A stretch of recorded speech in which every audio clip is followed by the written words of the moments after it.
Social media మిత్రులందరికీ పేరు పేరున వందనాలు తెలియజేస్తున్నాను. గత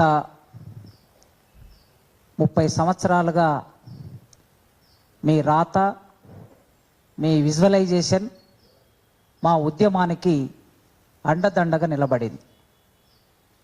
మీ మీడియా లేకపోతే మాకంటూ మీడియా లేదు, మాకంటూ మీడియా అధినేతలు లేరు.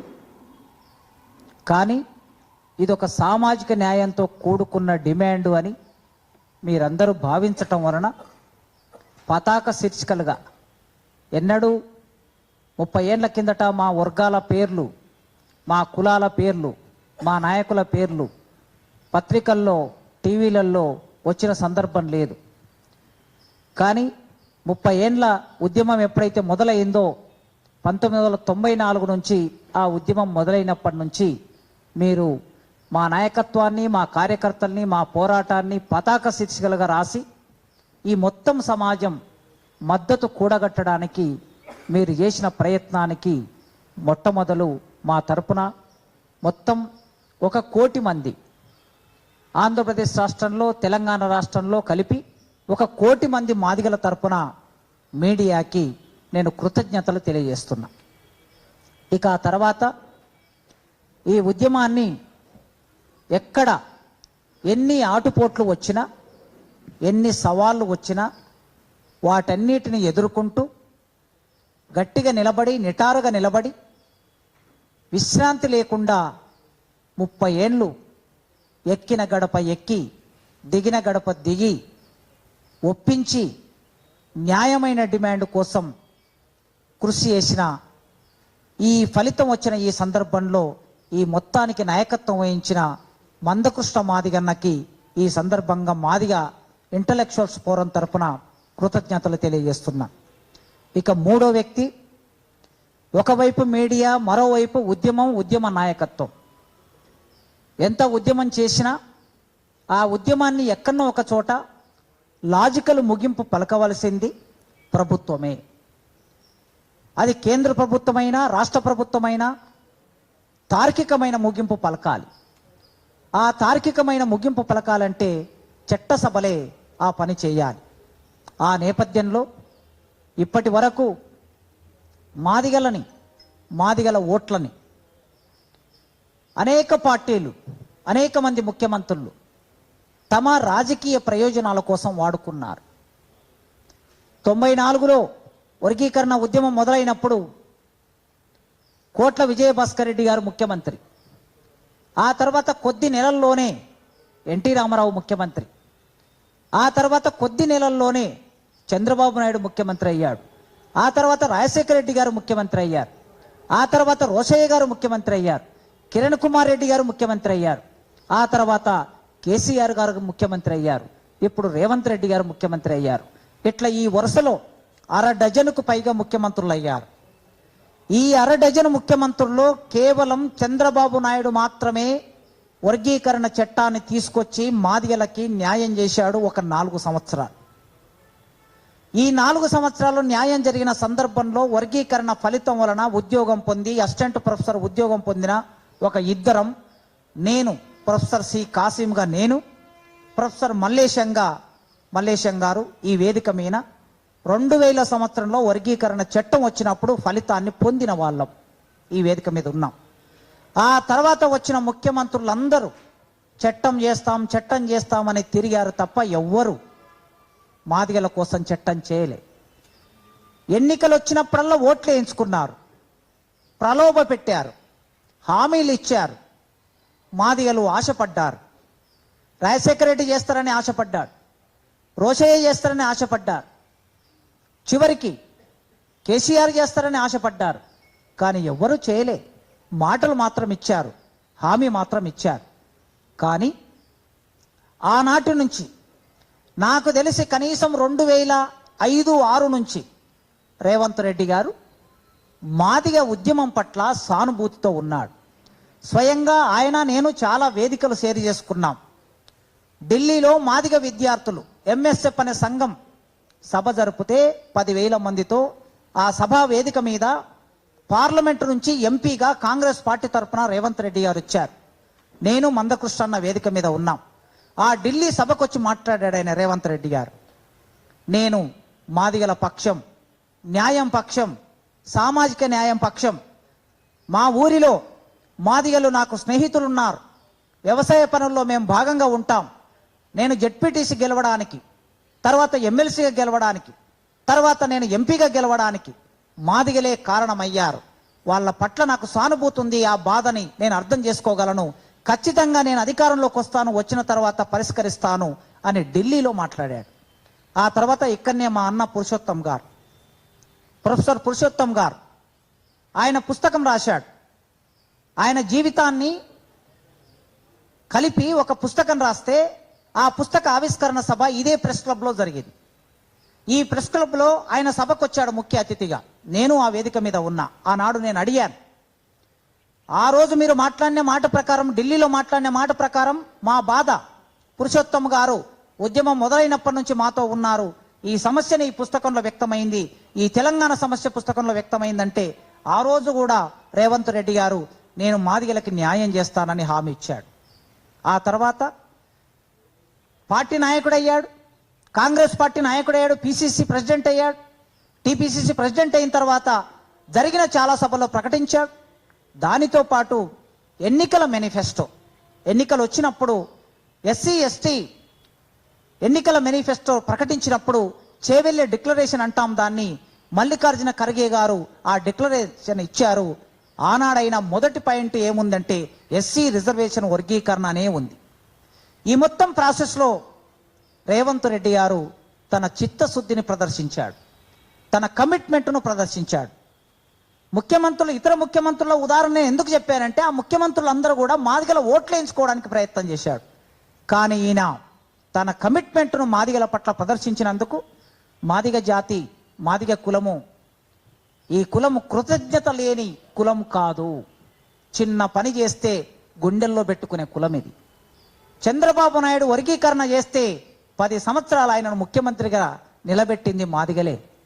అందుకోసం ఎవరైనా సరే కృతజ్ఞత లేని వాళ్ళు అని అనుకునే ప్రమాదం ఉందని నేను ఈ విషయం అంతా చెప్తున్నా. రేవంత్ రెడ్డి గారి ప్రభుత్వ విధానాలలో సందర్భం వచ్చినప్పుడు నేను భిన్నాభిప్రాయాలు వ్యక్తం చేస్తా. వారు విద్యా రంగంలో, పారిశ్రామిక రంగంలో, వ్యవసాయ రంగంలో, ప్రభుత్వ విధానాల్లో తీసుకున్న నిర్ణయాల్లో లోపాలని నేను వేరే వేరే సందర్భాల్లో మాట్లాడతా. ఖచ్చితంగా నేను వ్యతిరేకిస్తా. కానీ ఈ పర్టికులర్ సందర్భంలో ఈ ఉద్యమంతో నేను 30 ఏళ్లుగా ఉన్నాను. ఆ ఉద్యమం పెయిన్ ఏంటో నాకు తెలుసు. ఆ పెయిన్ను పరిష్కరించడం కోసం ఆయన ఇచ్చిన మాట ప్రకారం అసెంబ్లీలో ఆగస్టు 1వ తారీఖున సుప్రీంకోర్టు తీర్పు రాగానే, నిజానికి ఎవరైనా ముఖ్యమంత్రి ఏం చేస్తారంటే తీర్పు మొత్తం వచ్చిన తర్వాత కాపీ చేతిలోకి వచ్చాక, 565 పేజీల కాపీ చేతిలోకి వచ్చినాక మేము తీర్పు చూసిన తర్వాత మాట్లాడతామని అంటారు ముఖ్యమంత్రులు. కానీ స్క్రోలింగ్ను చూసి ఆయన వచ్చి మాట్లాడాడు. జస్ట్ స్క్రోలింగ్ వస్తూ ఉంది. 10:30కు కోర్టు స్టార్ట్ అయింది. 11 గంటలకి బెంచ్ మీదకి వచ్చింది. 11:35 నిమిషాలకి స్క్రోలింగ్ మొదలైంది. ఆయన 12 గంటలకు వచ్చి అనౌన్స్ చేశాడు. కనుక అనౌన్స్ చేసినప్పుడు ఏ మాట మీద ఉన్నాడు. మేము 1 నెల రోజుల తర్వాత కొద్దిమంది మేధావులము, ఎమ్మెల్యేలము వెళ్ళి ఆయనను కలిసినప్పుడు ఒకటే మాట అన్నాడు, మాదిగలు నాకు ఓట్లేస్తారా వెయ్యరా అనేది తర్వాతి సంగతి, మాదిగలకి నేను మాట ఇచ్చాను, ఆ మాట నిలబెట్టుకుంటాను అన్నాడు. ఇవాళ ఆ మాట నిలబెట్టుకున్నందుకు అసెంబ్లీలో బిల్లు పెట్టారు, ఆమోదం తీసుకున్నారు, జీవో తీసుకురావాల్సిన అవసరం ఉన్నది. ఈ ప్రాసెస్ పూర్తి అయింది. నాకు తెలిసి మొత్తం ప్రాసెస్ పూర్తి అయింది. ఇక జీవో రావాల్సి ఉంది, చట్ట రూపం తీసుకోవాలి. ఆ చట్ట రూపం తీసుకునే వరకు ఇచ్చిన మాట ప్రకారం నిలబడిన రేవంత్ రెడ్డికి వ్యక్తిగా నేను కృతజ్ఞతలు చెప్పడమే కాదు, ఇక్కడ కూర్చున్న మాదిగ మేధావుల ఇంటలెక్చువల్ ఫోరం తరపున మేము ఆయన కృతజ్ఞతలు చెప్పడం మా బాధ్యతగా భావిస్తున్నాం. ఈ బాధ్యతగా భావించి వెంటనే ఇప్పటికి 2 రోజులు గడిచింది. ఇంకొక 5 రోజుల్లో జీవో తీసుకురావాలని నేను విజ్ఞప్తి చేస్తున్నా. 5 రోజుల్లో, వారం కన్నా ఎక్కువ సమయం పట్టదు. వారు తలుసుకుంటే ఈ జీవో వస్తే ఇంకా మాదిగల్లో ఉన్న ఆందోళన తొలగిపోతుంది. ఆ తొలగిపోవడం కోసం వెంటనే జీవో తీసుకురావాలి. జీవో తీసుకొచ్చి ఇప్పటి వరకు ఏవేవైతే నోటిఫికేషన్స్ ఇచ్చి రిజల్ట్స్ ఇవ్వకుండా ఉన్నారు. ఈ రిజల్ట్స్ ఇవ్వకుండా ఉన్న నోటిఫికేషన్స్ గ్రూప్ 2 ఉన్నది, గ్రూప్ 1 ఉన్నది, ఇంకా కొన్ని ఉద్యోగాలు ఉన్నాయి. రాబోయే ఉద్యోగ నోటిఫికేషన్లో ఎలాగూ ఈ జీవో వర్తింపజేస్తారు. కానీ ఇప్పటికే వచ్చిన జీవోలో కూడా ఈ జీవోను అనుసరింపజేసి సెలక్షన్ ప్రాసెస్, ఇంటర్వ్యూలు జరిపేటప్పుడు సెలక్షన్ ప్రాసెస్కు దీన్ని వర్తింపజేస్తేనే మీరు చేసిన కృషికి ఫలితం దక్కుతుంది, మాదిగ బిడ్డలకి న్యాయం దక్కుతుంది. వెంటనే జీవో తీసుకొచ్చి ఆ పని చేయాలని రేవంత్ రెడ్డి గారిని కోరుకుంటున్నా. ఇక మిగతా విషయాలంటారా, ప్రాసెస్లో చాలా విషయాలు ఉంటాయి. ఎక్స్క్లూడివ్ అని ఇంక్లూజివ్ అనేటటువంటి విషయాలు ఉంటాయి. మేము మేధావులం గనక ఖచ్చితంగా రేవంత్ రెడ్డి గారి అపాయింట్మెంట్ తీసుకుంటాం. త్వరలోనే అపాయింట్మెంట్ తీసుకొని వారిని కలుస్తాం. మా అభిప్రాయాలను స్పష్టంగా వారితో మాట్లాడతాం. భవిష్యత్తులో సామాజిక న్యాయం అంటే అందరికీ సమన్యాయం జరగటమే. ఆయన్ని అన్నాడు, ఇది ఫిబ్రవరి 4వ తారీఖు సామాజిక న్యాయ సాధన దినం అని ప్రకటించాడు. సామాజిక న్యాయ సాధన దినం అని ప్రకటించారు కదా, మీరు అదే మాట మీద ఉండండి. అదే మాట మీద మీరు ఉన్నట్లయితే మాదిగ దళిత కులాల్లో అట్టడుగు మాదిగలు, మాదిగల్లో అట్టడుగు ఎవరు? మాదిగ ఉపకులాలు. మాదిగ ఉపకులాలు అట్టడుగు, మాదిగ ఉపకులాల్లో అట్టడుగు ఎవరు? డక్కలోళ్ళు. డక్కలోళ్లకు సామాజిక న్యాయం జరగాలి. మీ సామాజిక న్యాయ దినం ఏదైతే అన్నారో వాళ్ళకు సామాజిక న్యాయం జరగడానికి ఏమైనా హార్డిల్స్, అడ్డంకులు, అవరోధాలు ఉంటే వాటిని కూడా మీరు పరిష్కరిస్తే ఖచ్చితంగా సామాజిక న్యాయం జరుగుతుంది. ఈ నేపథ్యంలో మళ్ళీ ఒక్కసారి మందకృష్ణన్న ఈ మొత్తం ఉద్యమ నేపథ్యంలో తన జీవితాన్ని, తన సమయాన్ని, తన కుటుంబాన్ని, తన శ్రమని దారపోశాడు ఉద్యమానికి. ఆయన దళిత ఉద్యమానికి ఒక చుక్కాని, ఒక దిక్చూసి, ఆ దిక్చూసిగా ఉన్న మందకృష్ణన్న ఆయన కోరికని, డిమాండ్ను మన్నించినటువంటి రాష్ట్ర ప్రభుత్వం ఇవాళ వర్గీకరణ చేసింది. వెంటనే దాన్ని జీవో రూపంలో తీసుకురావాలని కోరుకుంటూ, ఈ సందర్భంగా ఎవరికి శత్రువులు కాదు, మనం కలిసి పోరాడవలసిన వాళ్ళం. ఒక చిన్న అంశం, అన్నదమ్ములకు మధ్యలో సామాజిక న్యాయాన్ని పంపిణీ చేసుకోవాల్సిన ఒక చిన్న అంశం ముందుకొచ్చింది. ఆ చిన్న అంశం ముందుకొచ్చినప్పుడు అంబేద్కరే చెప్పాడు, ఎవరి జనాభా దామాష ప్రకారం వారే ఫలితం అనుభవించాలి. ఏ ఒక్క కులమైనా సరే వారి కులానికి ఎక్కువగా ఫలితాలు అనుభవించడం సామాజిక న్యాయం కాదని అంబేద్కర్ 1947లోనే ప్రకటించాడు. దాని ప్రకారం వర్గీకరణ జరుగుతున్నది గనక ఇప్పటి వరకు మనం ఈ విషయంలో 30 ఏళ్ళు మన సమయం కోల్పోయాం. 2 జనరేషన్స్ పోయాయి. నేను విజ్ఞప్తి చేస్తున్నా, మాల మేధావులకి, మాల ప్రజానికానికి, మాల మధ్యతరగతికి, మాల ఉద్యోగస్తులకి సవినయంగా నేను విజ్ఞప్తి చేస్తున్నా, మీరు మా అన్నలు, మా కన్నీళ్ళని, మా నెత్తుర్ని, మా బాధల్ని, మా ఆరాటాల్ని, మా పోరాటాల్ని అర్థం చేసుకున్న మా అన్నలు. మా మీద దాడులు జరిగితే మాకు నాయకత్వం వహించి కత్తి పద్మారావు గారు, బొజ్జ తారకం సార్ లాంటి వాళ్ళు మాకు నాయకత్వం వహించి న్యాయం చేసిన, కారంచెడు సంఘటనలు న్యాయం చేసిన మా అన్నలు మీరు. ఎన్నో సందర్భాల్లో మాతో పాటు మేము నీకు అంటరానితనం ఉంది, మాకు అంటరానితనం ఉంది. ఈ అంటరానితనం పోవాలి. నీకు రాజ్యాధికారం లేదు, నాకు రాజ్యాధికారం లేదు. నీకు సంపద లేదు, నాకు సంపద లేదు.